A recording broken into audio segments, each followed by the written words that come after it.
Hey there, Film Buds. Welcome back to the Film Buds podcast. I'm your host, Paul. And I'm Lauren. And we're joined today by a first-time guest of the show. I've known him for about, I guess, 10-ish years. Zach Laws. He is a former film journalist. He's a filmmaker. Zach, welcome to the show. Thanks for having me. Nice to see you again after so long. And nice to meet you, Lauren. Yes, nice to meet you as well. Thank you. For a little background on Zach, all three of us went to the same high school. He graduated in 2008. We I'm graduated. An old man. We graduated 2011. And then he went and got his degree at the University of North Carolina School of the Arts. And that's where he and I actually spent most of our time together. I ended up doing a summer program. That's right. Yeah, that's how we got to really know each other, right? Yeah. Yeah, I actually still have you gave out awards to all of us. Oh, yeah, I forgot about And I still have mine, I think, somewhere around here. Yeah. I think it's in relation to me being sarcastic. Yeah. Sound like you and all. Yeah. But Zach's a very knowledgeable guy, and he has quite a breadth of information, especially about Oscar winners. I know that once upon a time you could ask him a year and he could tell you the best picture winner. Can you still? Yeah, I can still do that. Yeah. Oh, so, wow. Okay. Yeah, haven't lost that. Yeah, sure. Go ahead. 1954. Oh, 1954. That was the year that, and I'm going by movie year, not the year of the ceremony. Okay, so that was the year that On the Waterfront won, and the other nominees were The Kane Mutiny, The Country Girl, Seven Brides for Seven Brothers, and Three Coins in a Fountain. Wow. That's amazing. Yeah, that's my parlor great. trick. So. Well, when we put together this episode, one of my first thoughts was like, I wanted to get you on this year. You were on, like, I made a list of guests that I wanted to get in the show this year, and you were on it. And when we decided to do an Oscar year, I was like, Zach's going to be perfect. Thank you. So today, last week we did the 40s and the 50s. This week we're doing the 60s and the 70s. A little bit tighter gap than any of our other decades that we've done. Mm-hmm. It's only a 3-year gap from 67 to 70, with In the Heat of the Night and Patton. Very interesting films. I think that they both kind of sum up some of the attitudes and cultural sentiment going on at the time. Because the 60s and the 70s saw definitely a real transitionary period in terms of filmmaking that was largely reactionary to the cultural shifts that were happening at the time. And so throughout the 60s, you had women's liberation, or, second wave feminism. You had the civil rights movement. You had the beginning of the anti-war movement in the late 60s. And you saw a lot of that start to get represented in the films of that time. And so it seemed like a good way to sort of, touch on some of those touchstones. And also, since it's February and Black History Month, In the Heat of the Night also seemed like a great pick. Zach, do you have any background that you would like to share on the time period or the Academy at that time? Yeah, I mean, I think that what's interesting about these two movies being paired up together is that, as you said, there was a transitionary period for Hollywood from the old Hollywood studio system of the golden age, which had been beginning to crumble under the weight of many different factors, productions kind of going over budget, not making their money back, audience tastes changing and looking for something a little bit more reflective of the times that they were in, just the realities of people getting older and dying, and what's fascinating is that there was still this struggle within the Academy between these kinds of newer visions that were coming out from people, like Arthur Penn with Bonnie and Clyde, and Mike Nichols with The Graduate in '67, the year that In the Heat of the Night won, or with Robert Altman's MASH, Bob Rafelson's Five Easy Pieces, the year that Patton won. And also the resistance to change by many of the people who still very much were a part of the old Hollywood establishment. So you can see in those same years movies like Guess Who's Coming to Dinner and Dr. Dolittle nominated in '67, as well as things like Airport or Love Story, which I guess was sort of a new Hollywood thing, but very much an old Hollywood kind of a love story, just featured younger people in it. So you can see those kinds of fights playing out within the Academy Awards, which are always representative of what's going on in Hollywood at the time. And what's fascinating about these two movies that won is that they are both very much in the old Hollywood vein, but with new Hollywood attitudes in terms of how they deal with their subject matter. So in a way, you can look at them as being sort of like compromise choices, which is generally what the Academy goes for by and large. It's sort of like the movie that appeals to the most people at that specific time. The quote-unquote safe choice.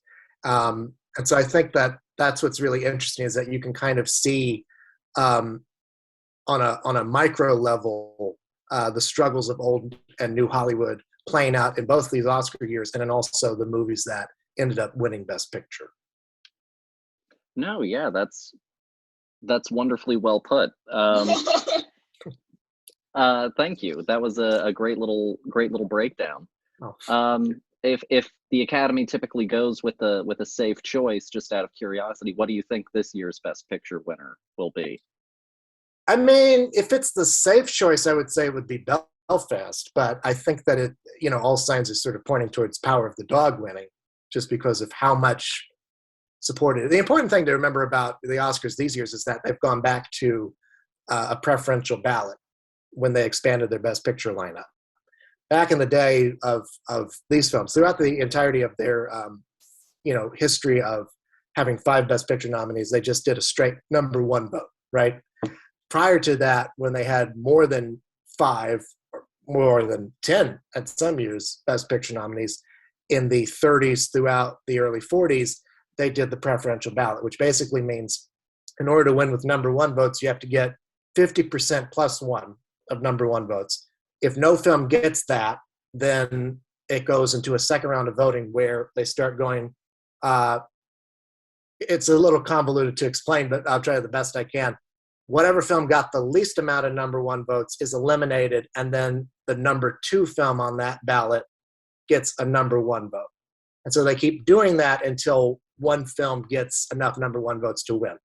So preferential balloting, you can kind of see films like Green Book, for instance, or films as varied as Green Book and Moonlight, I think, have won on preferential ballots. Films that have won on straight number 1 votes, I think, are more like your Parasites and Nomadlands,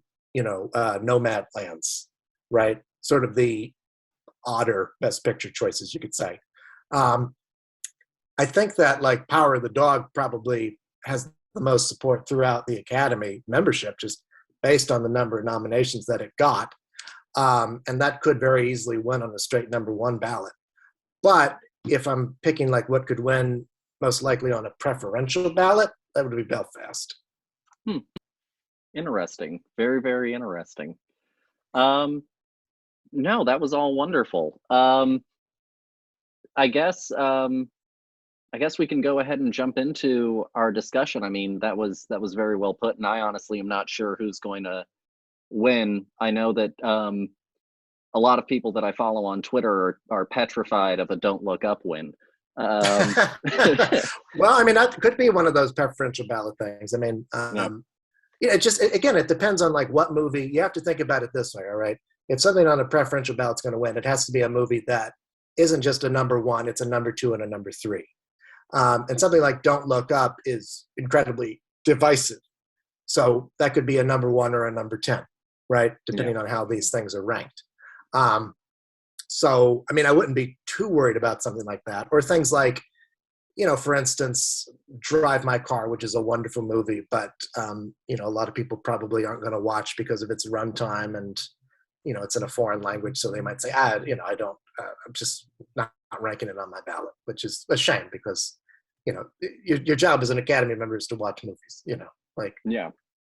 But anyway, I think that, you want to find that movie that has like the broadest kind of support, that kind of like audience favorite type of thing, which Belfast has won lots of audience prizes throughout festivals, which kind of, it gives it's more of a formidable challenger to Power of the Dog than I think people might be giving it credit for.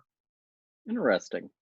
I haven't gotten to see Belfast yet. There are still a few of the Best Picture noms that I need to try and see. I'm not sure if I'll tune into the telecast, but I'm always still, even in the years that I don't tune into the telecast, it's always something that I still follow pretty thoroughly. So there are definitely a few that I still need to get caught up on. But I am all caught up on some old ones, and so. Without any further ado, we'll go ahead and jump into In the Heat of the Night, and we have a little clip for y'all, so give it a listen. On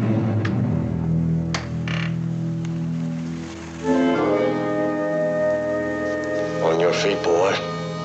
I mean now. Got a name, boy? Virgil Tips. Virgil. Where you come from? There ain't no trains this time of morning. I could have had you shot.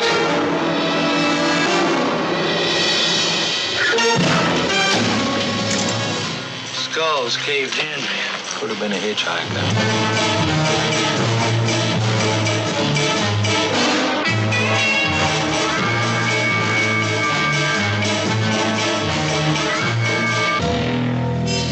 Okay. So that was In the Heat of the Night. It came out in 1967. It was directed by Norman Jewison, and it stars Sidney Poitier, Rod Steiger, who was in one of the movies last week. He was in On the Waterfront.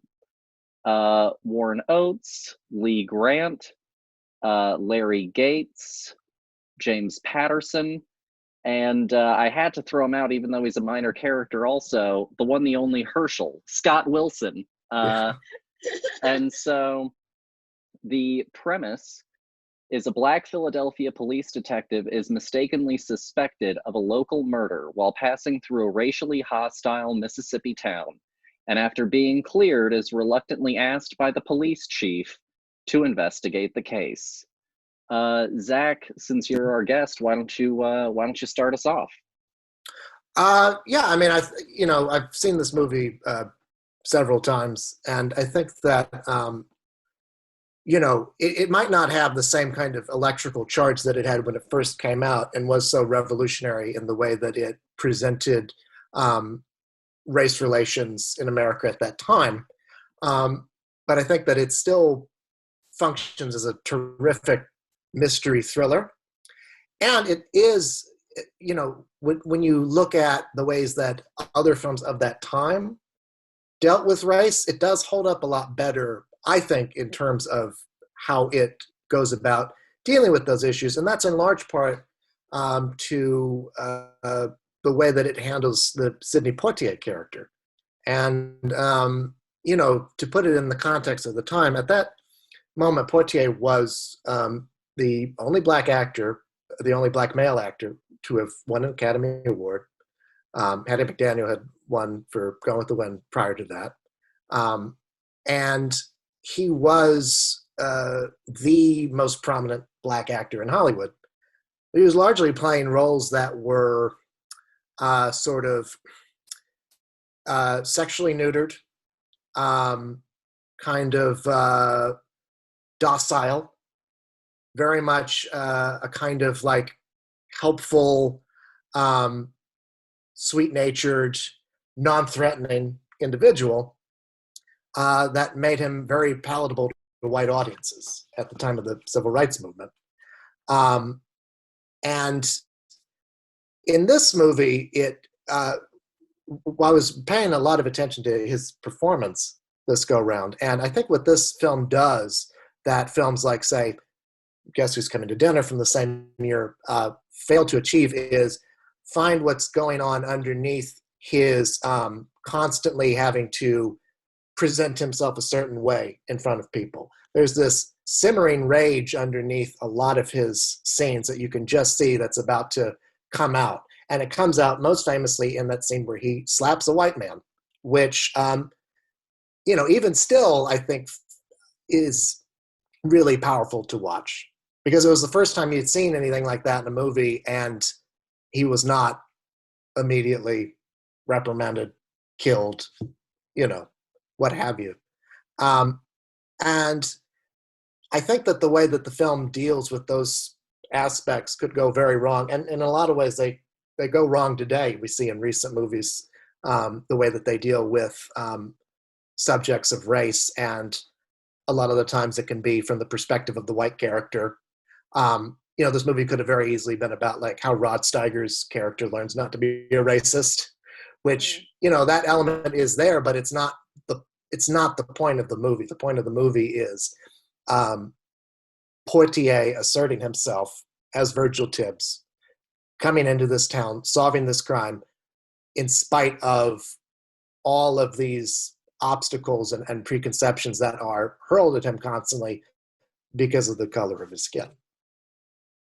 No, absolutely. So I hadn't seen this one. Had you seen this one, dear? Yeah. Okay. I hadn't seen In the Heat of the Night. Lauren and I talked about it a little bit before and after, and it was one of those movies that growing up as like a movie kid, if you watched any of the AFI specials or stuff like that, great movie quotes, the 101 best movies or what have you, it was one that I grew up seeing a lot. The "They Call Me Mr. Tibbs" line was a clip that was regularly shown. And so I knew a little bit about it. And obviously I knew some of Sidney Poitier's work. The most recently we had seen him in Blackboard Jungle from the 50s. And I think that this movie, to your point, does really a very deft job at handling the racism of the time, and it's omnipresent, but it's not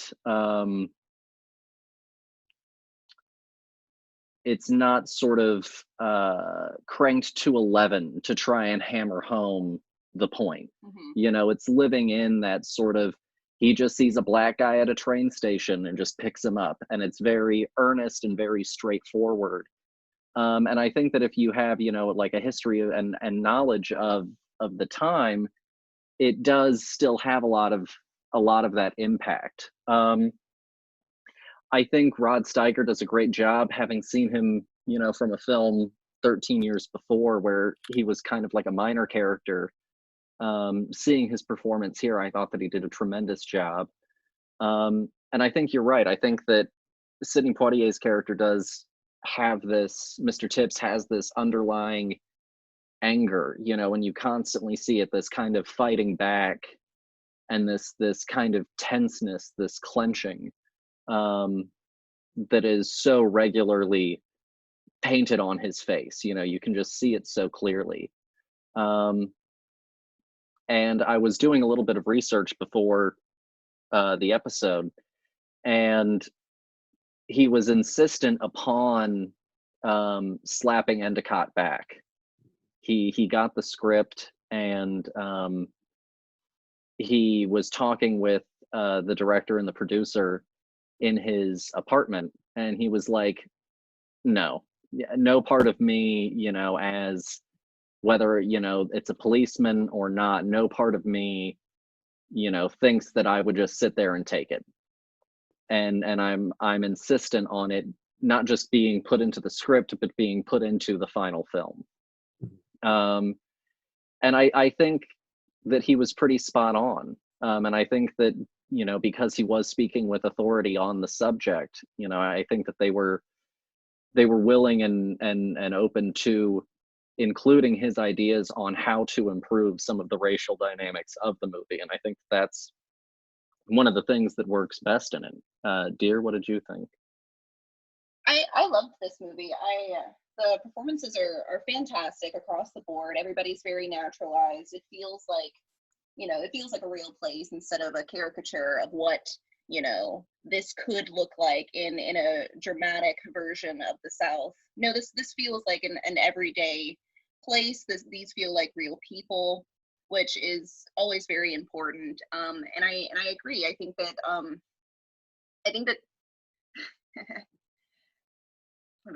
let me get more stable for my thoughts. I think that Sidney Poitier is just he steals the entire movie for me. I think that this movie even resonates not only for the time that it came out, but also for the times that we live in today, you know, with a lot of racial injustice happening and a lot of racism across the nation and honestly across the world. It is still very, very powerful movie and a very powerful message. And honestly, I'd watch this movie again. I loved the fact that he slapped him back without hesitation. Because, you know, how would you feel about being slapped in the face by some man who thinks that he is better than you just because of the color of his skin? And the moment after when he starts to cry is perfect, because, you know, he's never felt that feeling before of being, you know, somebody's lesser. You know, he's never been struck before, probably in his entire life. And so, you know, getting dished back the treatment that he was giving is such a perfect moment. And like, I think that this journey of these people realizing that there's nothing wrong with Sidney Poitier, with Mr. Tibbs, and they all kind of have this parallel of this internalized anger, whereas our white characters, our sheriff can wear his anger on his sleeve.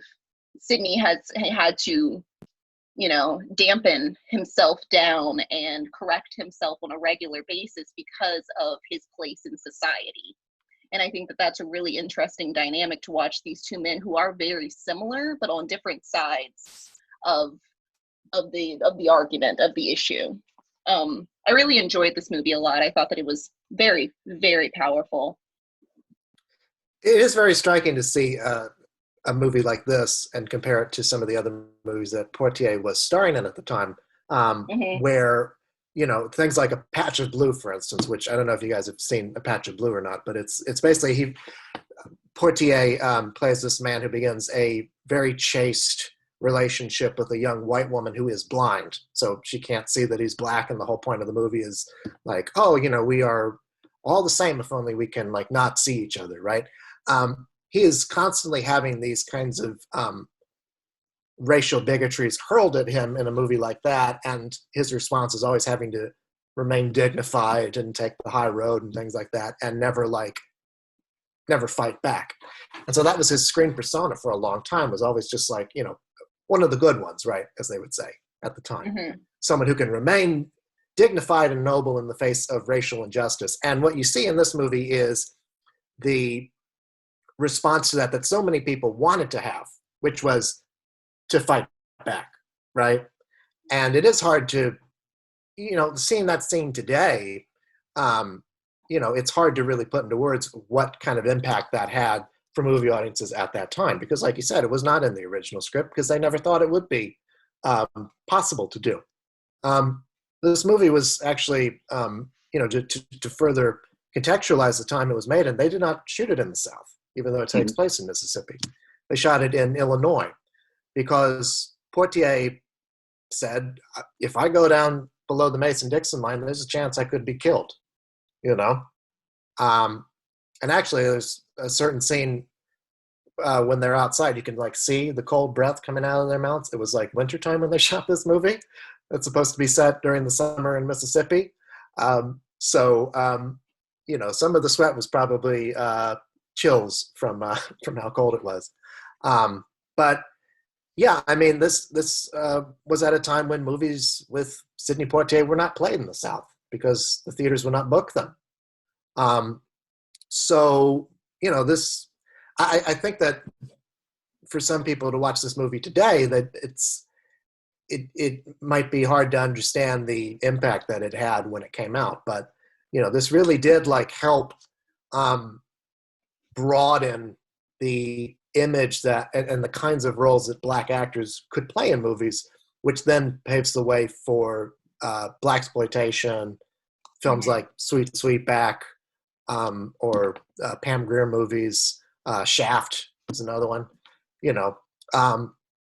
So yeah, I mean, this movie really does pave the way for the broadening of that image. Mm-hmm. Well, and speaking on that, I was watching a discussion with Lee Carter, Norman Jewison, and the producer, who I am totally blanking on. Walter right Marsh? Yes. And Quincy Jones was brought in to do the music, and he was like, oh, I could get Ray Charles to sing the lyrics for the main song.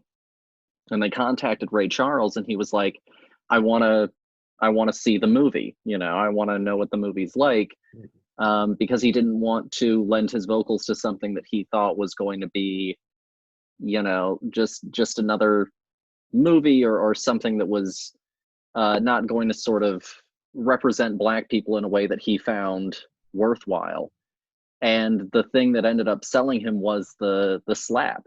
He was sitting there and he was listening to it intently, and he heard the one slap and then he heard the other, and he was like, did he hit him back? And he was like, yeah. And that was the thing that sold him on agreeing to make the movie and add his vocals to it. So I think, yeah, it's a fascinating movie, and if it had come out, or if they had tried to make it even just 4 years earlier, it probably wouldn't have happened.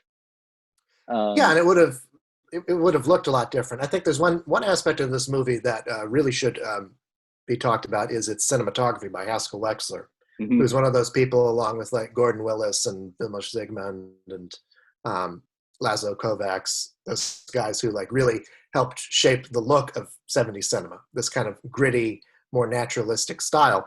The thing that Haskell Wexler really understood how to do better than any other cinematographer working at that time was light Black skin, because it requires a different kind of technique from what they would do with white actors. And part of the reason why cinematographers of before did not understand that was because they weren't really lighting a lot of Black faces, and certainly not in leading roles. And so that, just how Poitier is photographed in this movie makes a major difference in how his character comes across. Yeah. No, and you can always, you can tell in certain situations, even in more modern movies, where someone, is not really sure how to light people of color. And it is a very particular thing, it's a whole subset. I was watching a roundtable, and they were, it was a group of Black actors, and it's not even just, the cinematography itself, it's hair, it's makeup, it's all kinds of stuff. Oh yeah.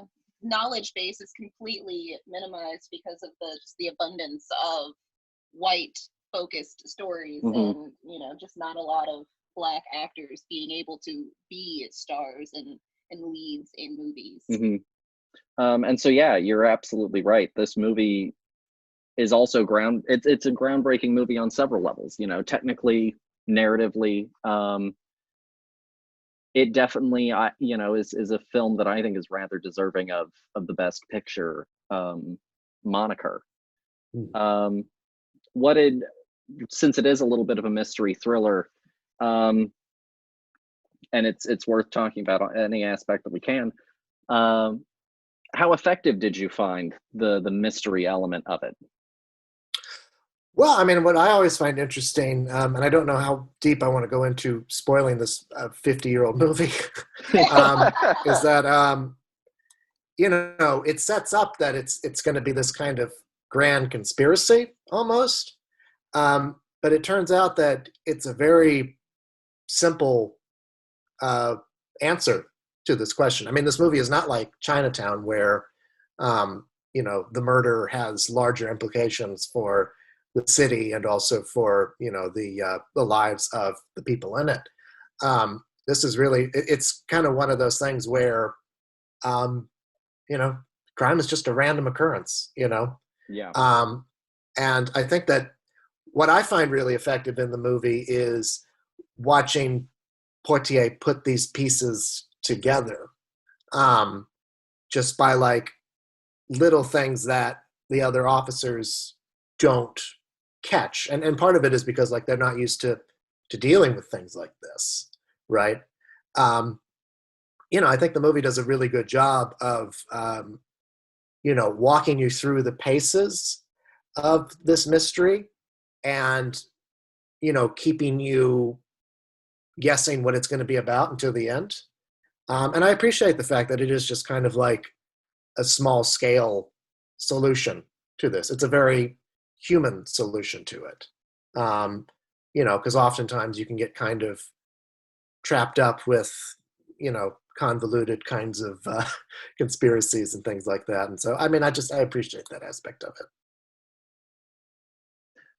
No, absolutely. The whole time that we were watching it, it does kind of almost feel like it's driving toward, to you, like you said, that sort of grand conspiracy, like something like Chinatown. But yeah, crime is so often just opportunity and motive, nothing really more than those two things.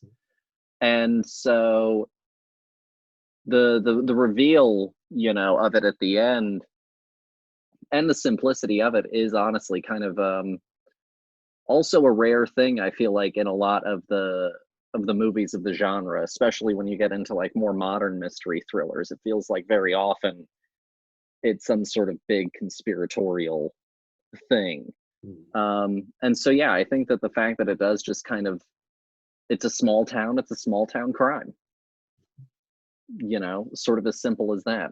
Yeah, and they're so distracted by their own perceived notions for the crime, for Tibbs, for the whole thing. They're like, oh, it's just, I'm gonna keep just trying to tie it in a nice pretty bow, and this is obviously the answer because this is the evidence that was given to me the most recently, so therefore here it is. And constantly trying to push away at this man, even though he is smarter than they are, has more experience in this field, and is trying to help them in spite of themselves.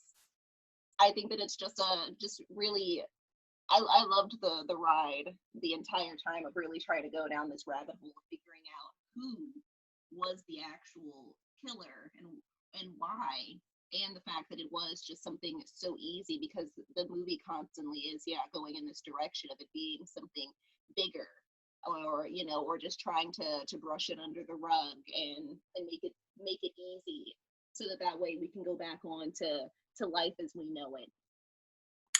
Get rid of the riffraff. Yeah, and I mean, Tibbs is not above those kinds of preconceived notions either, which I think is an interesting aspect of his character, and another way in which this movie changes Poitier's screen persona, which is that, in other films he always had to be exceptional, and in this film it's like, yes, he is the smartest person in the room, but he's not also above maybe trying to find the solution that fits his preconceived notions about Endicott, for instance, right? Like a part of him going after Endicott is, well, his assumptions about what crime is like in the big city, for one, but also the fact that he would just like to really take down this guy who was just so outwardly racist to him, when he went to meet him. Yeah, and has like literal cotton fields and black people picking it, and it's a very, very powerful image as you drive into this man's property, and it feels like you've gone back 100 years, but here we are, in the 60s, with this man still treating black people like how they have been for so long. And it's just like, I mean, you know, speaking as a Black person, I would have probably tried to take him down too, because he just, you know, Yeah. he's just a horrible person. Yeah, exactly. You know, you bring. Oh, go ahead. Oh no, I was just going to say that brings up another interesting point about the way that this movie deals with racism, because you know it's not. It deals with it both on a macro and a micro level. You know, it's like you see the kind of outward racism of somebody like Endicott, where he's like, you know, he's got Black people picking cotton in the fields as if they're still in the days of slavery. But, you know, also just little touches of the way that Poitier is constantly being called boy in the film, even though he's a fully grown adult, you know? And I think that like, the thing that this movie gets right is that, you know, racism is not just people in Klan hoods, or, you know, kind of like foghorn leghorn police officers. It's a lot of just like little microaggressions that get put out, sometimes even very innocently. You know, I think it's just like a part of the way that these people have been brought up to refer to Black people, right? And so it's just like ingrained in their thinking from that's the way it's always been, you know. Mm-hmm. Yeah, the even in a small town, the systemic nature of it, you know. There's the Black side of town, there's the white side of town, and that's just how it is, you know. Certain people have jobs, certain people have other types of jobs, and that's just how it is. No, yeah. And honestly, like, unfortunately, we haven't really gone too far away from that mindset. It's easier to stop it at the beginning, but the thing is, we never did that. We've been doing all of these little adjustments, and that's why we've allowed it to just continue. And so I think that's also why this movie was so profound, especially for myself, you know, even in these times that we're living in now. It's just because of the fact that, like, even, you know, in the 60s, we really haven't gone too far away from it. And it's just like a fascinating revelation. Yeah. So Zach, if you had to give the movie a rating out of 5, what would you give it? I'd go with 5 out of 5, honestly. I mean, you know, like I said, I think that it's easy to say, because the movie doesn't have the same kind of, you know, revelatory power that it had, just because we've seen so many films since then that have dealt with race. But I think that the movie still, I mean, you know, first off, it is a very effective just thriller on its own. It's really tightly constructed, edited by the great Hal Ashby, who would become one of the most important directors of the 70s himself. But there is also a real profundity to the way that it deals with race that I think still is effective today.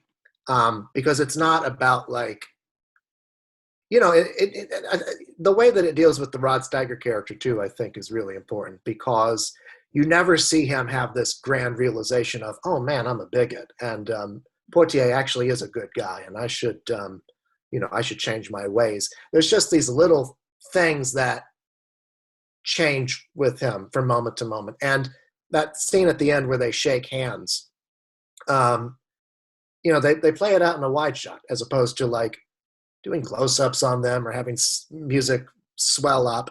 And I think that kind of subtlety is what makes this movie so effective, is that it's not trying to hammer home the point of, well, if we all could just shake hands and you know, be as one, the world would be a better place.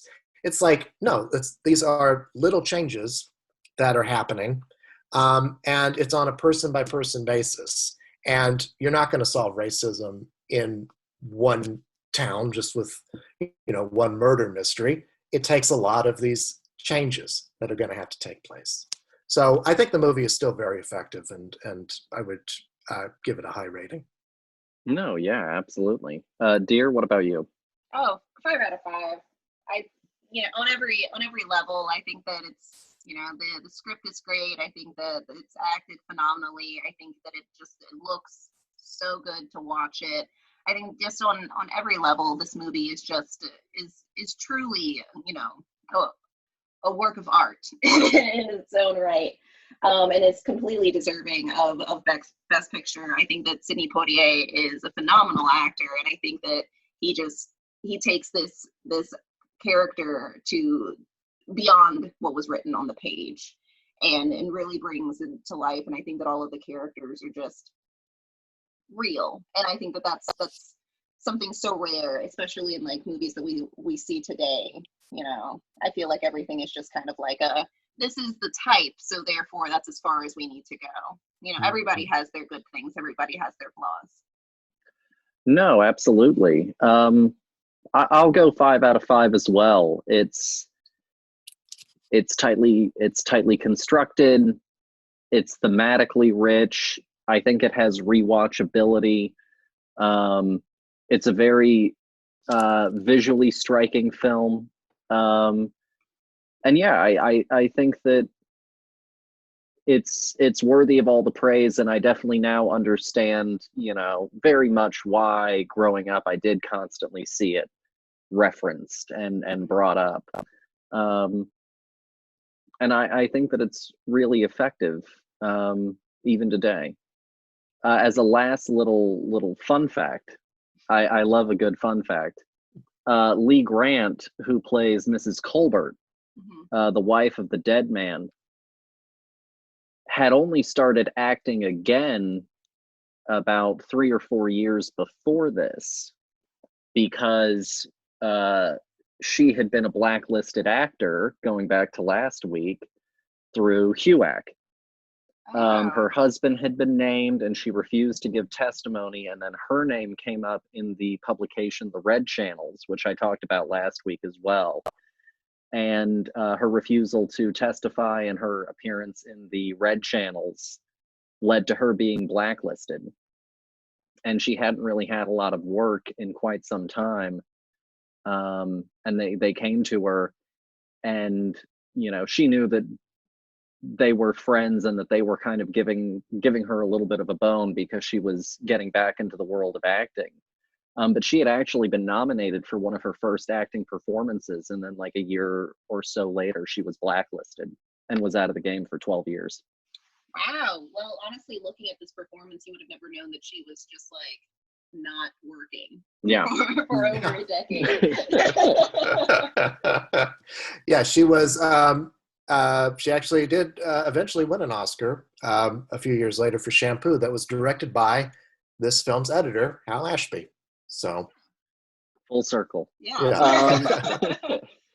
And I guess without further ado, we'll now move into our 1970 Best Picture winner, Patton. And we've got a little clip, so take a listen. This is Patton, a salute to a rebel, a man whom the New York Times described in an editorial 2 days after his death as a legend, spectacular, swaggering, pistol-packing, deeply religious and violently profane, a strange combination of fire and ice. George C. Scott as General Patton. If they followed my plan, I'd be there by now. I'd cut off the retreat of every damn German and hang on this island. I didn't pick you. Carl Malden as General Bradley. I picked you. You're one of the best field commanders I've got, but you don't know when to shut up, George. So that was Patton. It came out in 1970. It is directed by Franklin J. Schaffner, and it stars George C. Scott, Carl Malden, Carl Michael Vogler, Stephen Young, Michael Strong, and the premise is the World War II phase of the career of controversial American General George S. Patton. For a little bit of context, for those who don't know, and a little bit of just fun historical background, George Patton was a U.S. general in World War II. He came from a family of Southern military men. His father had been in the military and wanted to fight, but never got the chance to. His grandfather had been involved in the Civil War for the South. And as part of, the sort of downfall of the Confederacy, they ended up a little bit poor for a while, but got back on the come up. And he was apparently dyslexic, and his father really wanted him, since he never got to see war, he wanted him to get into war. And he studied very rigorously. He ended up going to military college. He was quite the athlete, but really primarily in solo sports. He didn't really do team sports very well. And he makes ended him up a general. And he ended up competing in like the 1918 Olympic Games in the pentathlon, which included 5 events of like swimming, long distance running, shooting, I think like wrestling, and I can't remember what the 5th event was, and he placed in 5th. He wanted to fight in World War I, finally got to the front lines, was there for 3 days, and then the war was over. And this movie was actually sort of started, they tried to get this movie off the ground in 52 to 53, because the head of the studio at the time and one of the producers had both served in World War II and had interacted with Patton. And they wanted to do a whole big movie on his entire life. And legend has it that they called the family to ask for the life rights. And it just so happened that it was the day that Patton's wife was being buried and had her funeral. And apparently the family was so disgusted by this that they dug their heels in and said, absolutely not. And so it got shelved for a while. Yeah, shocker, right? I didn't know that. That's really interesting. Yeah. And it got shelved for years, and then they finally got the rights to 2 books. General Bradley's The Life of a Soldier, and the Patton biography that was written. And then they put it together from there. And so that's a little bit of fun background for you. Zach, would you like to start us off on this one as well? Yeah, I mean, talking about how long it took for this movie to get to the screen, one of the people who was hired to write the script for this movie was Francis Ford Coppola. This is back before he was the great director of Godfather and Apocalypse Now and The Conversation and all those movies. This is back when he was like struggling to get his foot in the door. And I think that a lot of credit for this film's success and its durability over the years has to go to him, because in many ways this is a very traditional kind of epic film that Hollywood had been making for decades before. This kind of like life of a great man in history told on a giant canvas. But the thing that Coppola talks about when he was writing this film was that, he did not particularly care for Patton politically, but he found out some things in his research about him that made him a fascinating figure to him, like the thing about how he believed he had been reincarnated from other great generals, or the fact that he wrote poetry, or the fact that he just like so badly wanted to be leading an army because he felt that it was God's intention for him. And those are the things in this movie that make it more fascinating than a lot of other kinds of films like it that were being made at the time, is that there's this kind of psychological complexity to, there's all these like stories about Patton about how he slapped a soldier, and how eccentric he was. But, trying to burrow underneath of, okay, like what were the reasons behind these actions that he took, right? Why did he want to go to battle so badly? Why did he slap that soldier? I think it makes it a much more interesting film than it could have been, while still at the same time being very traditional in a lot of ways. The director of this movie, Franklin Schaffner, he was a TV veteran. He was kind of a journeyman director throughout the 60s and 70s. He made the original Planet of the Apes movie. He made Papillon a few years after this. Really good at just kind of like studio entertainment that benefited from these kinds of new nuances and complexities that were being peppered in from old Hollywood.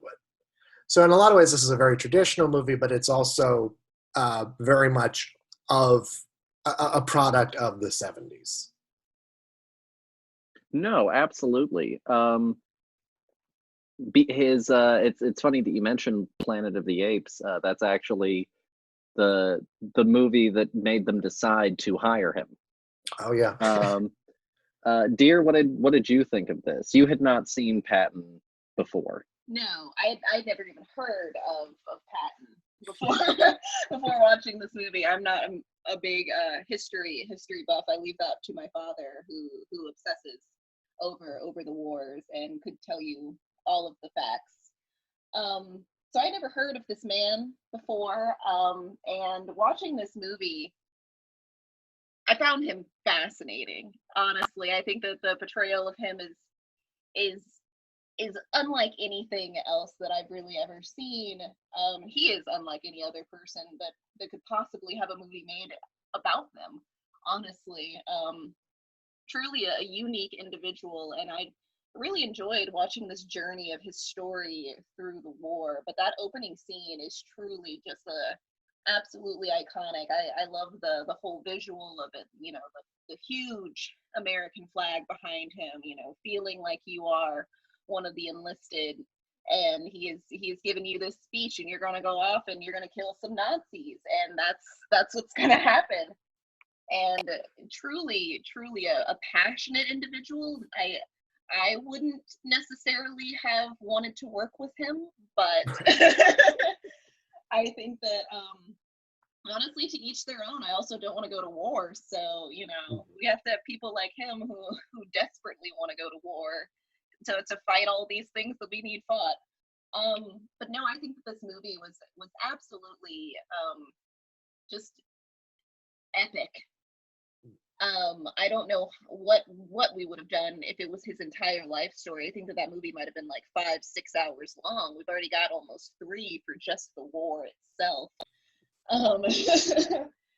But no, I just there's nobody like him, and I also just like the fact that this movie, unlike any other historical person movie, you know, especially of the times and early, they're usually very like heroic and, you know, unwilling to look at somebody's negative parts in order to tell this story to make everybody happy. Whereas like I felt like this movie really had a nice balance of showing him as he sees himself versus how others see him.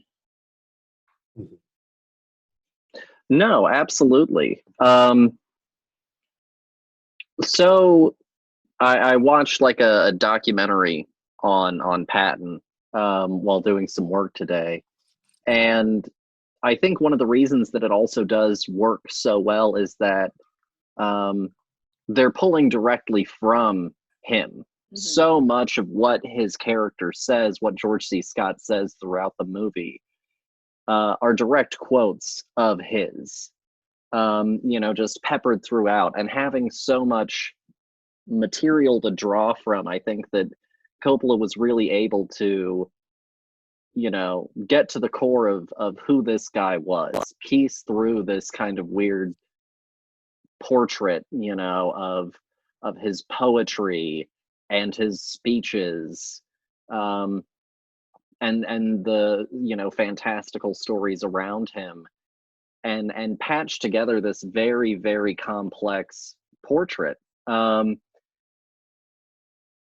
I had seen this movie like once long ago. I had watched Dr. Strangelove, and I had mentioned really enjoying it. And I think I had watched it with either my mom or my mom and my dad. But I was talking about it later, and I was talking about how funny, you know, the George C. Scott character is in that movie. And they were like, well, if you like George C. Scott, you know, you should really watch Patton. And and so, like, honestly, like 13 probably I was when I first saw Patton. And I really liked it then, but like it was just one of those movies that I hadn't circled back around to. And coming back after so long and having some sort of mental picture in my head of like what this movie was, you know, based off of what I remembered of it, and then sitting down and having that opening like 6-minute speech just completely blew me away. And I think the movie manages to, you know, it manages to not just be that 6 minutes. It manages really complex emotional journeys for a man that could easily be condensed down to a caricature of what that 6 minutes was for the rest of the movie.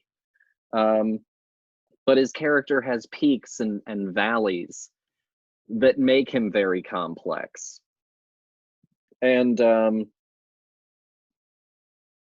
it's especially fascinating because it was very much at like the peak of anti-war sentiment in Vietnam. And I think that what's interesting is apparently upon release, people who were kind of pro-Vietnam War thought that it was a great war movie that sort of justified their cause. And people who were anti-Vietnam thought that it kind of justified their opinion on the negativity of war and some of the people that take part in war, that have this kind of lust for battle. Yeah. And I think that it does really walk this very fine line that I don't think that there are a lot of biopics that dig as deep into a person to where they can walk such a fine line about what this person did or didn't stand for and what that impact meant. On top of that, it does also have just some absolutely fantastical battle sequences as well. You know, on top of it being a biopic, it is also still a war movie. And I would say that also the war stuff that we saw was right there on par with some of the war stuff that we saw in Wings. Mm-hmm. You know, essentially, you keep talking about that opening and how great it is. That was actually the reason why Coppola got fired off of writing this film, was because they said, this is too weird. We don't like this. And so, I mean, it's a miracle that that stuff ended up surviving. He was eventually replaced. I don't know how many other people worked on the script, but the other credited writer who won the Oscar with him was a guy named Edmund H. North. I believe that was his name. I don't know exactly what his contribution was, but you know, we can guess maybe some of the more traditional elements of this film. But yeah, I mean, I think that what I appreciate about this movie is that there is an attempt, much like what David Lean does with Lawrence of Arabia, to kind of look beyond the myth of a person and understand what made them tick as a human. I would say that, you know, this movie doesn't reach the heights of something like Lawrence of Arabia because it's dealing in a more kind of literal way, right? A more kind of traditionally biographical way. Whereas like Lawrence of Arabia is more about metaphor and, you know, understanding man's place within the vastness of the desert and things like that.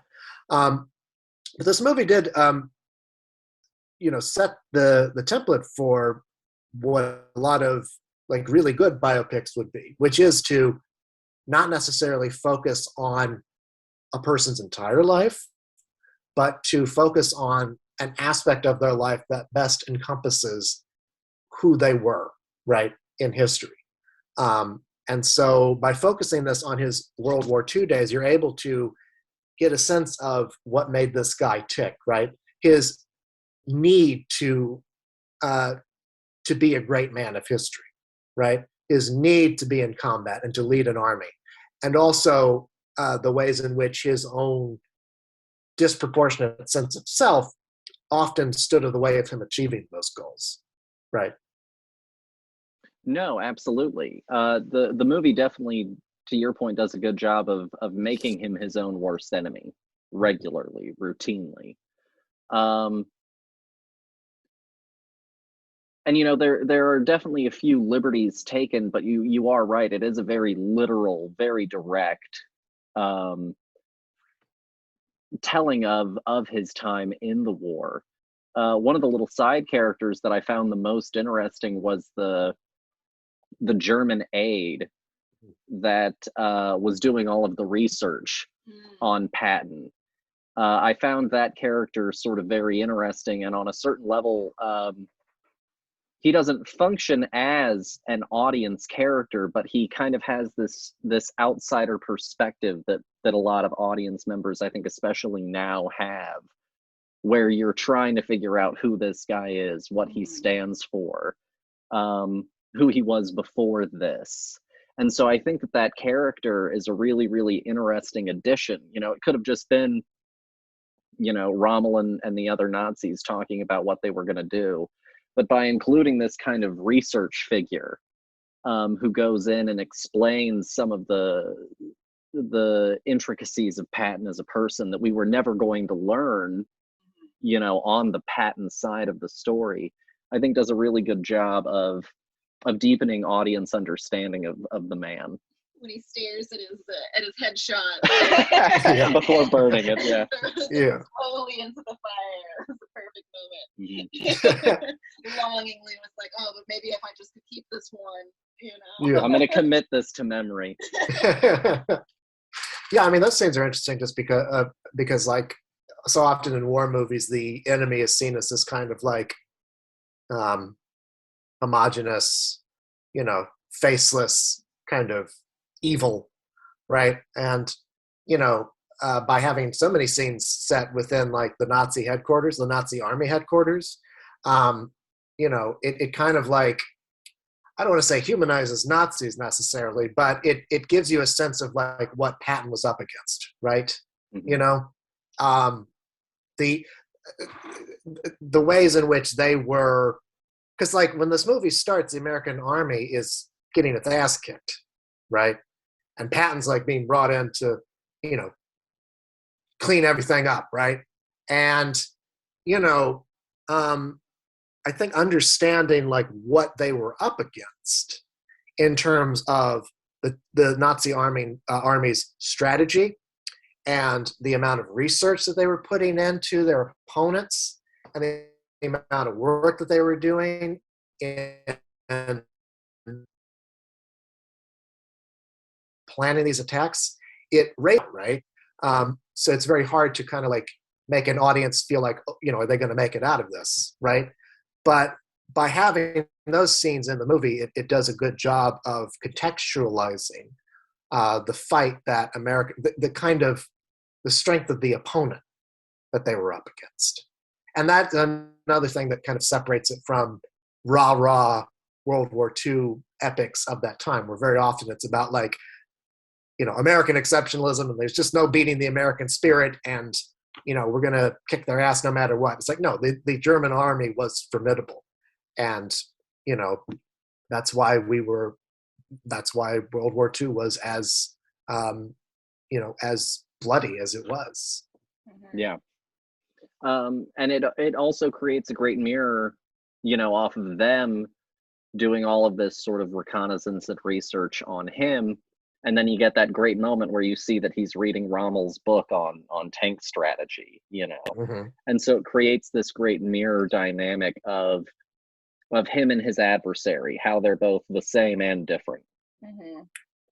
There's also an interesting kind of thing of like where he's kind of ruefully looking at the German soldiers being killed, and it's like, oh, it's a shame, what a good army they have, right? Like there's this sort of like, weird mutual admiration for he's like his looking at the German army, and it's like the rigor with which they control their troops, like he kind of like almost admires them, right? Mm-hmm. It's like there's a formidable adversary for him. Yeah. Well, I think that the same could be said about the German side of it as well when they're looking at Patton, that one scene about Normandy where they're like, oh, we got to follow him over here. They're definitely not sending out their best general, talking about him with such like praise, honestly. Like, oh, this is a good opponent for this war that we're fighting. It's very interesting. it was a little bit reminiscent, going back to Wings, of some of the deference that the two, dogfight divisions had for each other, the Americans and the Germans, and how, when the Germans think that the one guy, or when the German pilot thinks that the one guy has been killed, he risks flying low over the American base to drop a note, to inform them, and that kind of thing. Or how they get into the dogfight and the gun jams, and so for one of the German pilots, it's no longer good sport.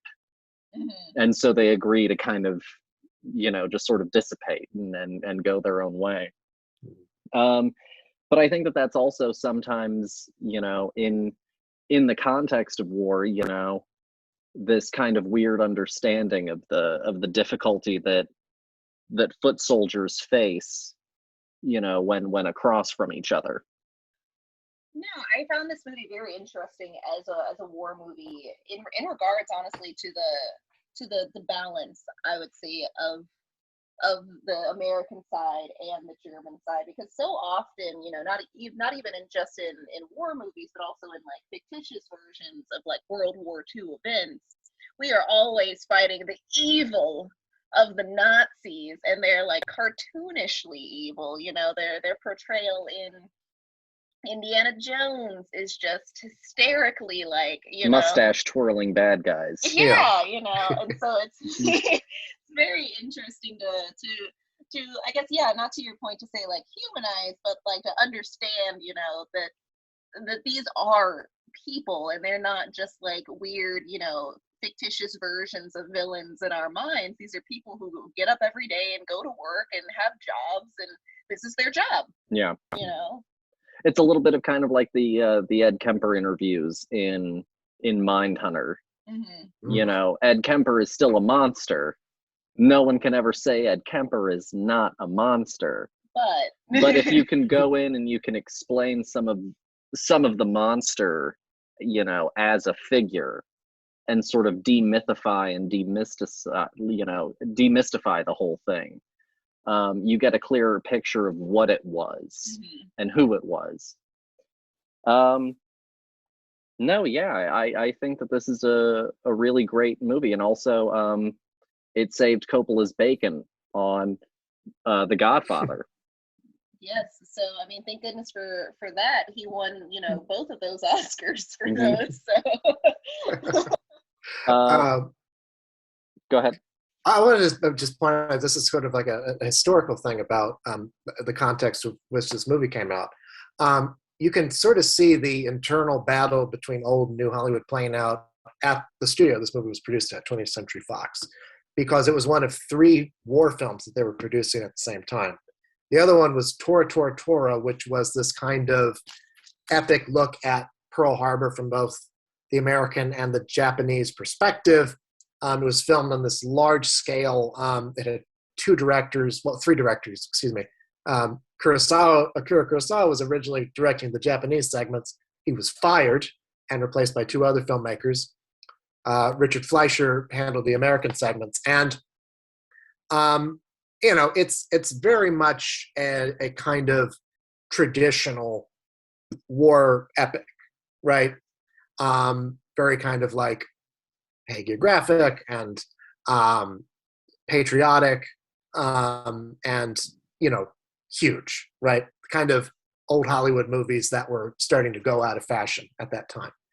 And then the third one was Robert Altman's MASH, which was very much a new Hollywood kind of film, both in the ways that it was made with like all of these alienating devices of the muddy soundtrack, the zoom lenses, but also in the whole attitude of, the kind of like rambunctious, anarchic, there's bad language in the movie, there's nudity in the movie, and even though it's set during the Korean War, it's very much about Vietnam, and the scenes within the medical tents are very bloody and gross, which is just like war actually is, and it reflected a lot of the sentiments that people were feeling at the time.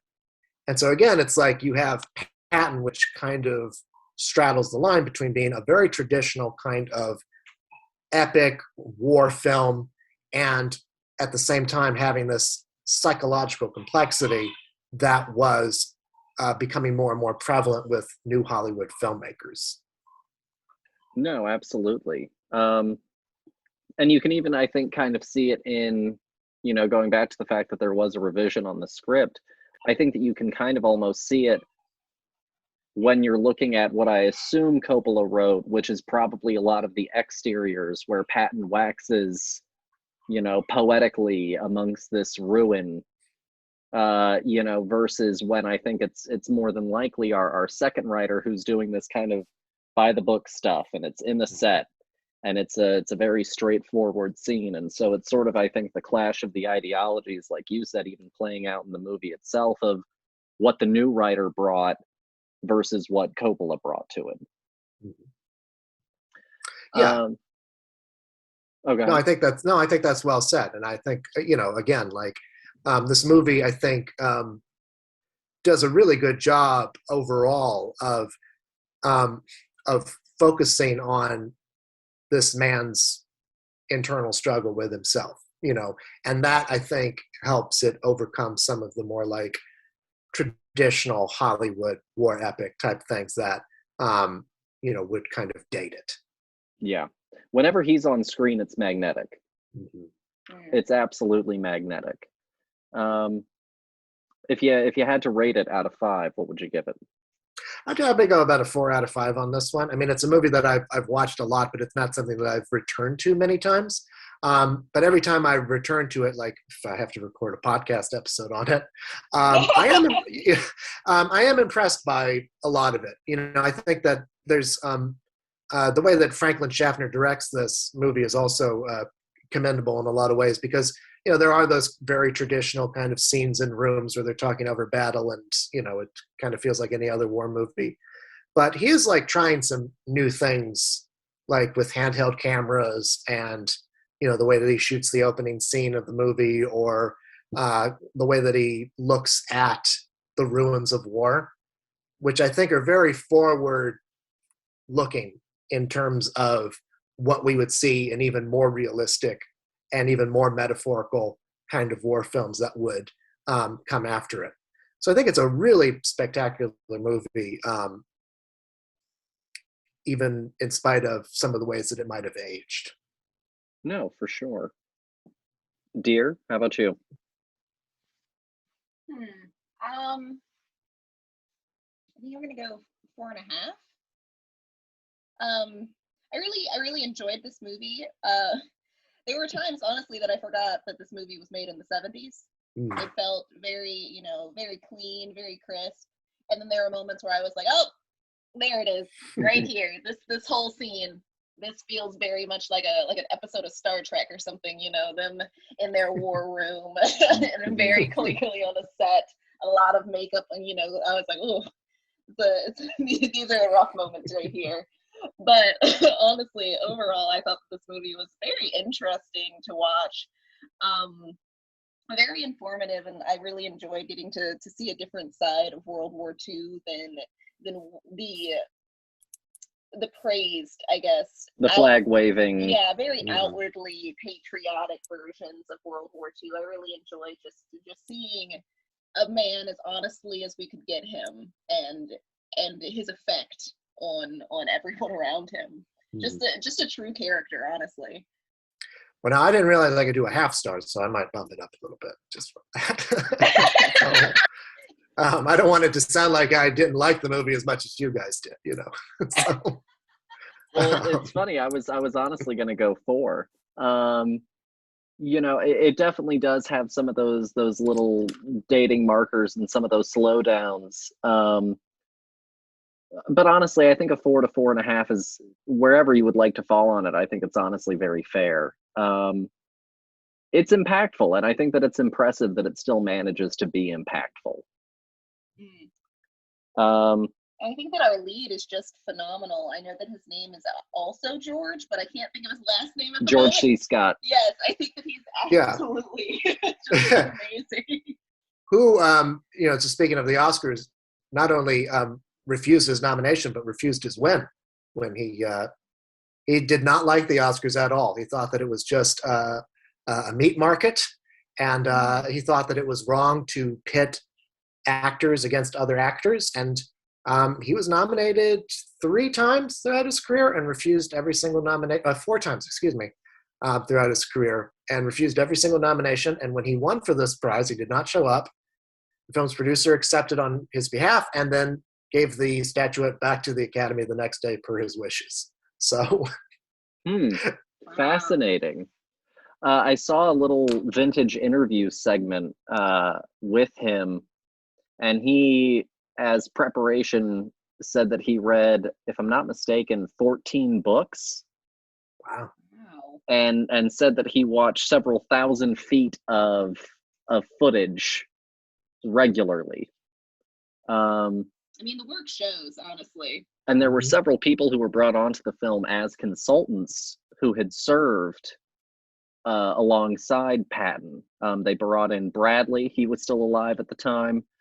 And one of Bradley's primary aides as well. And they all said that when George C. Scott was walking around, it was Patton walking around. He had the demeanor, he had the character, you know, he locked in on who he was, which is also interesting because much like Coppola, George C. Scott did not much care for the man either.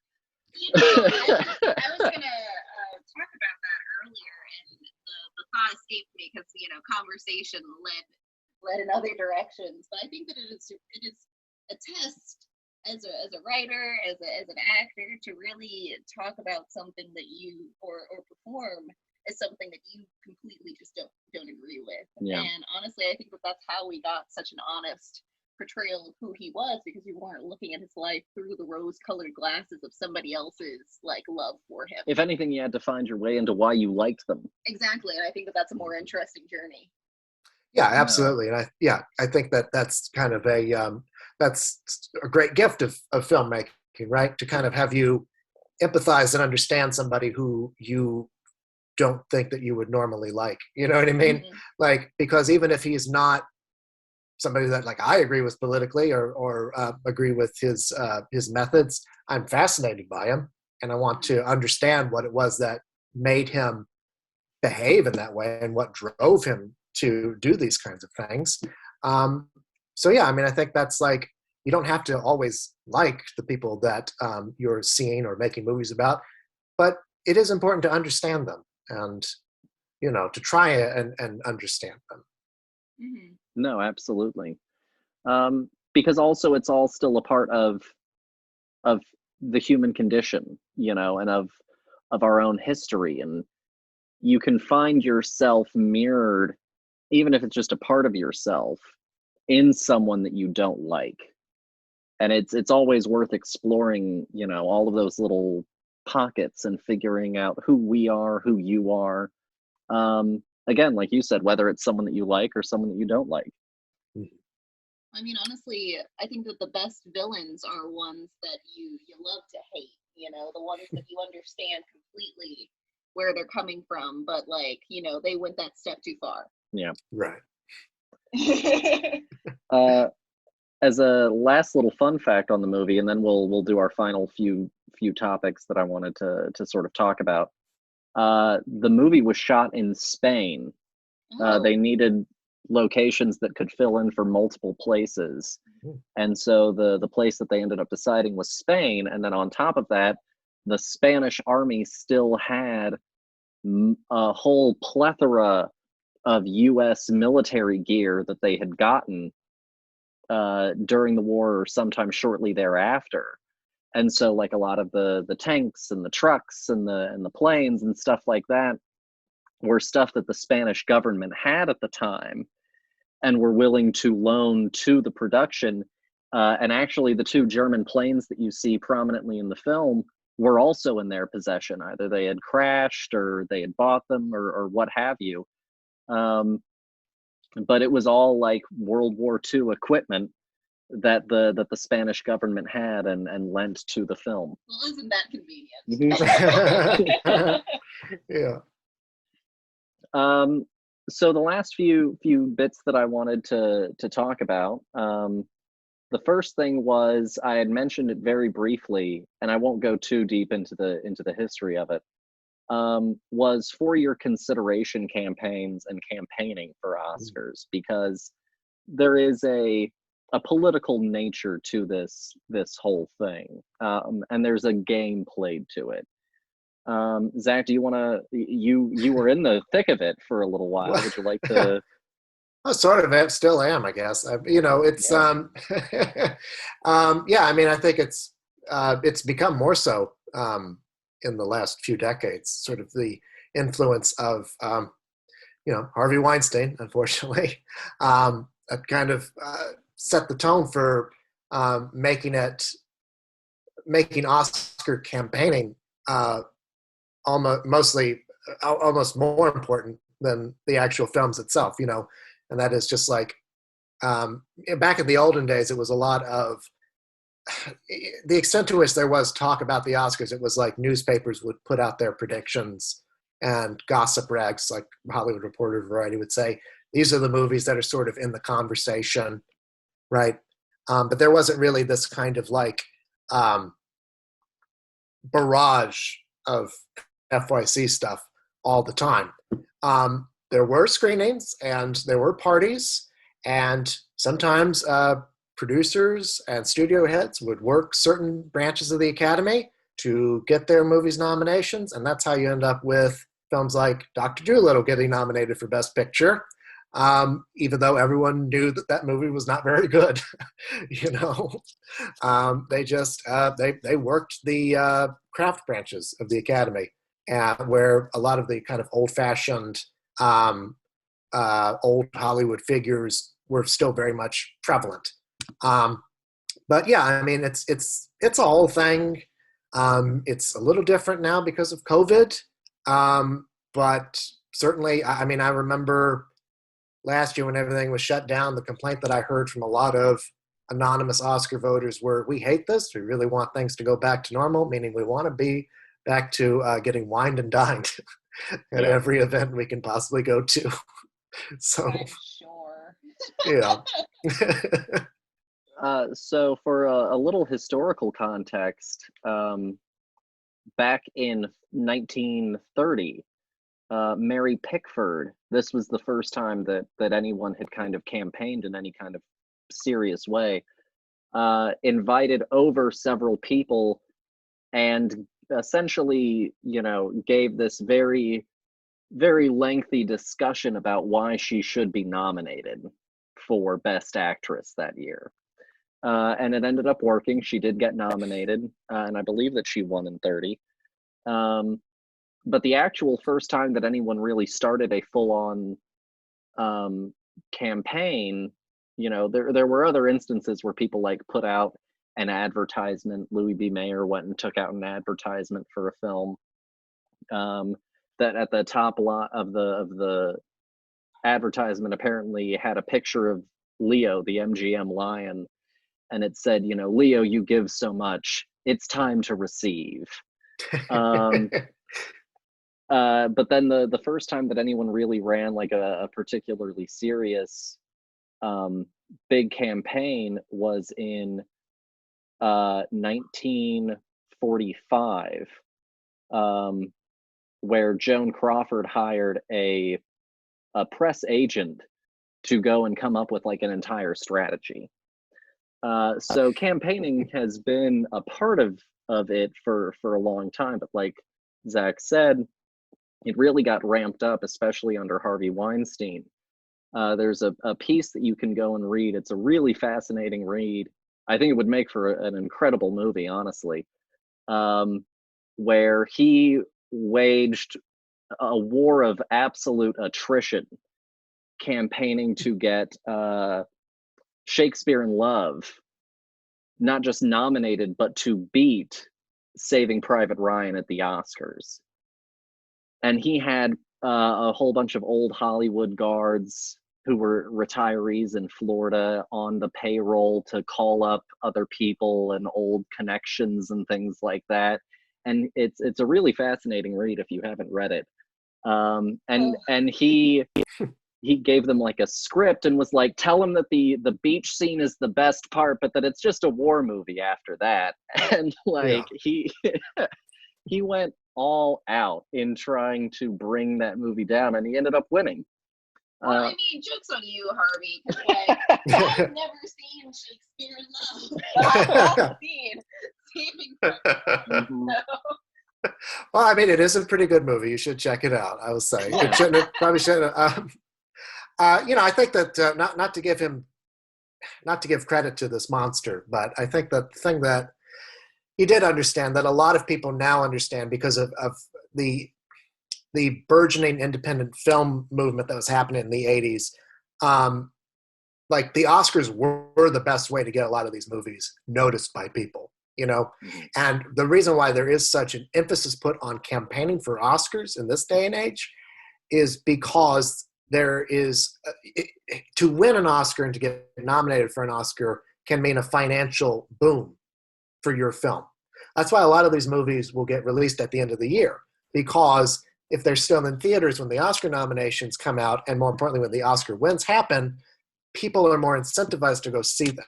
Like that's how a movie like Parasite ended up making as much money as it did at the box office, was because it had Best Picture heat, and it ended up winning Best Picture. And so people were like, I guess I got to go see this. Yeah. So, I mean, that was something that he understood, and that a lot of other people took upon themselves to adopt as well. They had no choice because he was such a ruthless individual, in more ways than one, we found out, that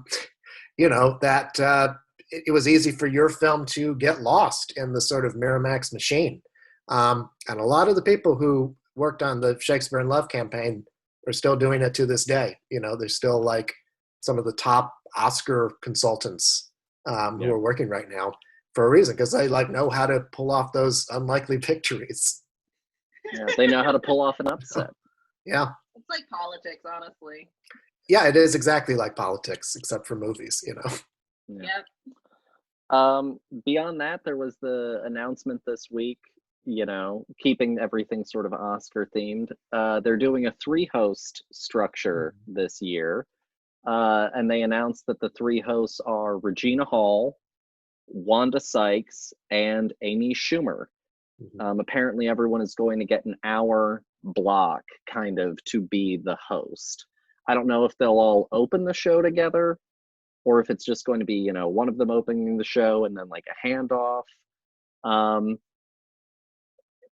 We'll see how it goes. They've been hostless 2 years now. Yes, it was 2 years in a row. Maybe even, 2. It's hard to remember. It's hard to keep track of time these days. Yeah. Oh, yeah. I don't know why they wait to the last minute to announce some of these things. I feel like, we'll see how these 3 hosts do. I'm sure they'll do fine. I just, I feel like if they're going to have somebody host it, then, they should be like hyping this up for a while, right? Yeah. Drive interest up for what people are going to see. I think they're kind of like hesitant to ask anybody, just because of it's been a while since anybody's hosted, and they're this kind of like fear of Twitter, I suppose. Even though like people who aren't on Twitter are gonna watch the Oscars too. Like I don't know. I wish they would kind of make these announcements a little bit sooner and start preparing this stuff a little bit sooner, so it can actually like feel like more of an event. No, that's fair, because we knew who was going to be the halftime show act at the Super Bowl long ago. And so people who were interested in seeing Snoop and Dre and 50 Cent and Eminem had the opportunity to find out and tune in. I think that the same, with the Tonys as another award show, I feel like we always have way more lead up of who the host is going to be, because also there's a lot of rehearsals and things that have to go into making this a whole event, where I'm curious to see how these 3 are going to play off of each other. Yeah. It almost feels a little bit more like an SNL host announcement, where they're going to get like the script a week before, and Yep. Yeah. And we're going to improv through all the mistakes. Well, we'll see. I hope it's a good ceremony. Certainly, there's nowhere to go but up from last year's. Which, I mean, I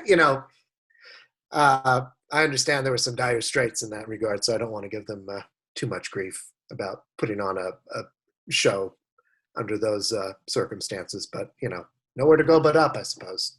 Yeah. And you mentioned Twitter. They also decided to throw Twitter a bone this year. There were two announcements about the Oscars this week. Yeah. The first was the host. The second is they're doing two categories.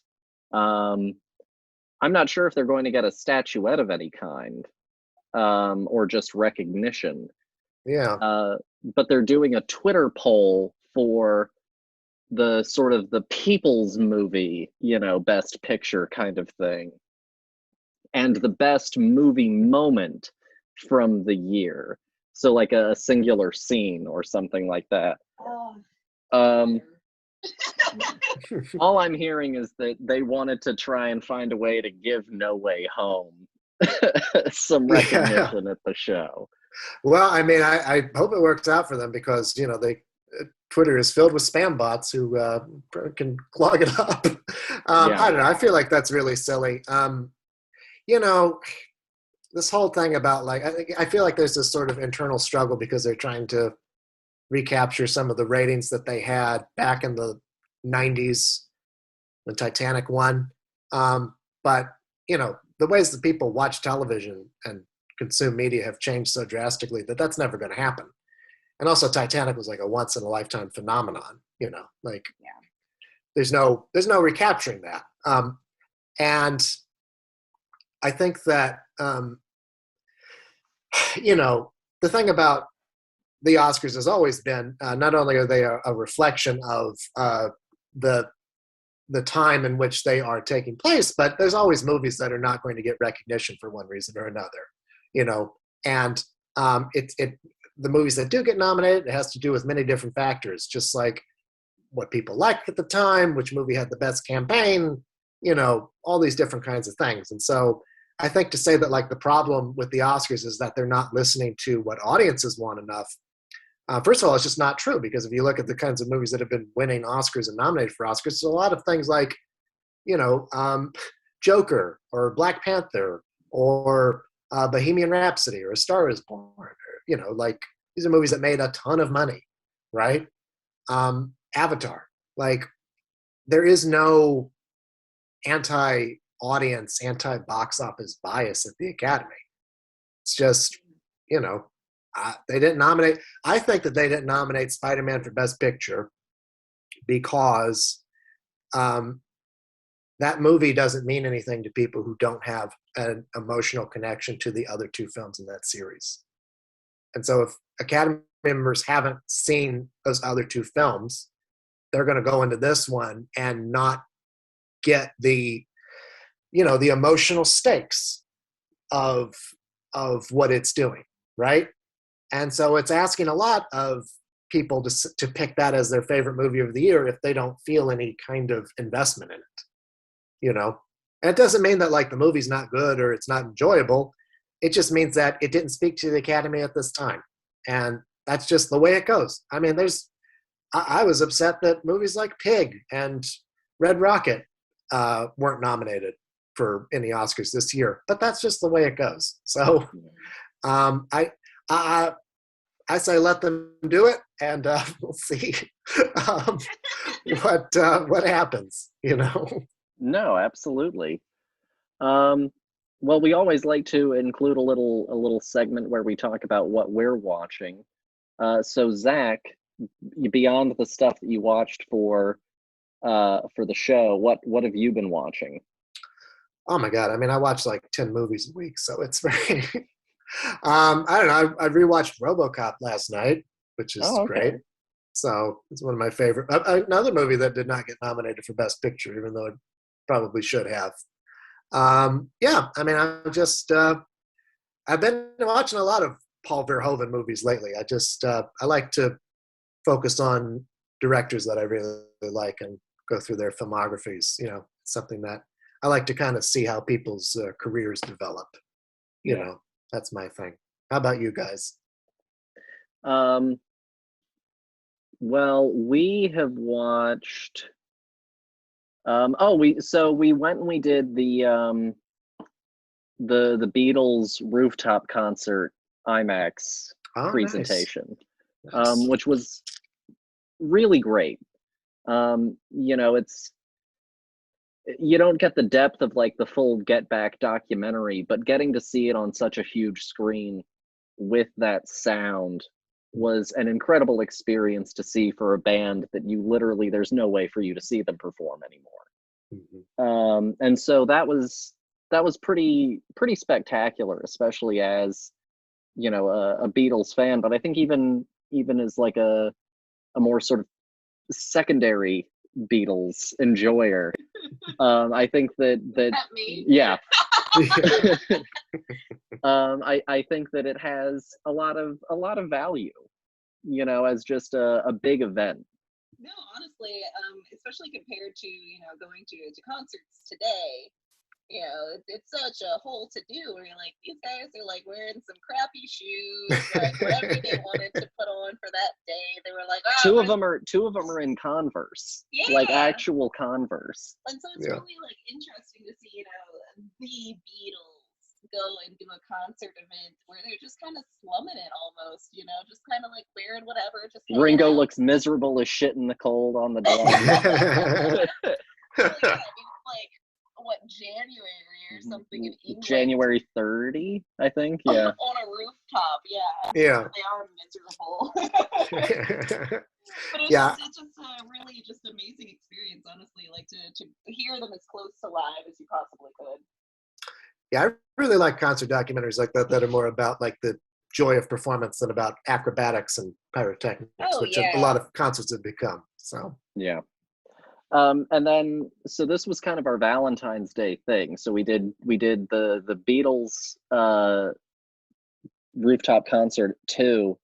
And then I saw that we had screening near us Raiders of the Lost Ark. And I was like, awesome. You know, I've never seen Raiders on the big screen. She's never seen Raiders on the big screen. Let's do Raiders. And what I did not realize was that we had gotten tickets for the 40X experience, where it's like a theme park seat, but more uncomfortable. It's a little bit more like a torture device. So you were like at sort of like the Disneyland ride of Raiders. Yeah. Where they've got the smoke machine. Thankfully, I could turn off water being sprayed on me. There was a little button on my seat that allowed that. And they've got like the flashing lights, and it was horrifying. One of the oldest rides at like Carowinds or something, where you were like, I think I have a concussion after this. Yeah. We went out to have dinner after the movie, and we were sitting in like legitimate wooden seats, and they were more comfortable to sit in. I've never seen a movie in that format, so you know, it doesn't sound very I'm really selling it for you. Yeah, I know. Yeah. Honestly, really, if you want to be beat to death, then go and do it. But like, okay. You know, I think that it's kind of being fun. beat to death is like an experience side. Yeah. You know, I think that like it was fun for like the kids, you know, in the theater, but for me at a certain point, I was like halfway in, I was like, I just really want to watch Raiders, man. Yeah. There were times when I would like scan the audience to see if there were like any non-motion seats that we could just scoot to and like just watch the movie. But other than that, you know, we've been watching. We've watched like 2 episodes of Reacher now, which is pretty good. I still really enjoy the movie, but I think the show, you know, has its own sort of simple TV pulp enjoyment. You know, it's a big tough, you know, big bad of a hero who beats ass at least once an episode. It makes it look like it's nothing. Yeah, and I think that I think that it has a lot of fun with that. We've been watching Peacemaker. We haven't seen the new episode yet that just came out. And then I've been going through and I've been working on an essay and potentially multiple essays on Halloween and the Halloween franchise. And so I've been independently, while she's been at work and stuff, whenever I have the chance, sitting down and watching one of the Halloween films, usually around like 7 a.m. I'm sitting down and watching a Halloween film. And so yeah, I've nothing made like it watching a horror movie in broad daylight. You know, that's yeah, very Cup of coffee in hand. All right, Uh-huh. let's do it. yeah. Great movie. The first one's still the best. So. Oh yeah, the first one is impeccable. I just finished 4 a few days ago. I think 4 is fine. It inherits so many problems from 2, but I think it does a better job at making just a more cohesive sort of experience than I think 2 does. 3 is fantastic. I love Season of the Witch. Yeah. But I mean, that's pretty much all that we've been watching. So kind of a mixed bag. Zach, you were at Gold Derby. You're now currently working on getting funding together for a movie. You don't have to tell us about it if you don't want to. That's entirely up to you. I'll save it for if it ever happens. So Okay. There you go. when it happens, yeah. Yes, when. But how can people, if they would like to keep track of your journey, what are the socials that they should follow you on, that kind of thing? Oh, you can find me on Twitter, Instagram, Facebook, and Letterboxd at Zach Laws. That's ZACHLAWS. That's where I talk about movies and stuff. So. Perfect. Is there any way that anyone can see any of your old work? Can they go to Gold Derby and find any of your old writing? You can go to Gold Derby. My work's also been published on Looper. I do sort of movie articles there too from time to time. You can find my films on Vimeo. Nice. Or at least like whatever films I've uploaded so far, because I'm among other things a little lazy when it comes to uploading and updating. So no, I totally get that. Yeah. Thank you so much for coming on. I really appreciate it. It was great to talk with you. Thanks for giving us so much of your time. Thank you for having me. Yeah. Is there anything else that you would like to tell our listeners before we sign off? Oh, just I would say that an interesting, if you want to know more about In the Heat of the Night and that Oscar year in particular, you should read Mark Harris's book Pictures at a Revolution, which is where I got a lot of the information about that from. It's a really great read. It's all about the 5 films that were nominated for Best Picture in 1967, which were Bonnie and Clyde, The Graduate, In the Heat of the Night, Guess Who's Coming to Dinner, and Dr. Dolittle, and what those 5 films say about the transition from old Hollywood to new. So I'd say anybody who's more interested in that, in the kind of context with which we were talking about these films, they should check that book out. And also check out his other books, Five Came Back, which is all about the filmmakers who went off to serve in World War II, and also his new Mike Nichols biography. So I'm doing a lot of work selling Mark Harris's books for you. Well, hopefully he'll appreciate it. I hope so. No, that was a great little bit. I'll have to check that out for sure. Thanks as always, everyone, for listening. If you want, you can follow us on Instagram, Twitter, Facebook. I also have a page or Letterboxd that you can go and see some of my reviews. Especially, I've been re-reviewing like all of the Halloween films. So yeah, you can also email us at thefilmbudspodcast at gmail.com. Questions, comments, concerns, cries for help, what have you. We're open for anything. And if you would like, it would mean a lot. And I think I mentioned it last week as well. We're trying to get Rotten Tomatoes certified. And one of the requirements is 200 reviews on Apple Podcasts that are above a 4.0. So we're at 130 right now, and if you haven't already, it would mean a lot to us if you could go and drop a review, because some people are like, why does getting certified matter? Essentially, it opens up certain doors, certain access points, and it can help the show grow, and it can help get us earlier access to certain pieces of content, and then we won't have to, bore you all to tears with all of our history lesson stuff as we nerd out over movies made 50 years ago. Well, honestly, it's a part of the charm. If you've stuck here long enough at this point, you're used to the history. No, that's true. But that's all that we have for y'all. Thanks as always for listening, and we'll catch you guys next week. Bye.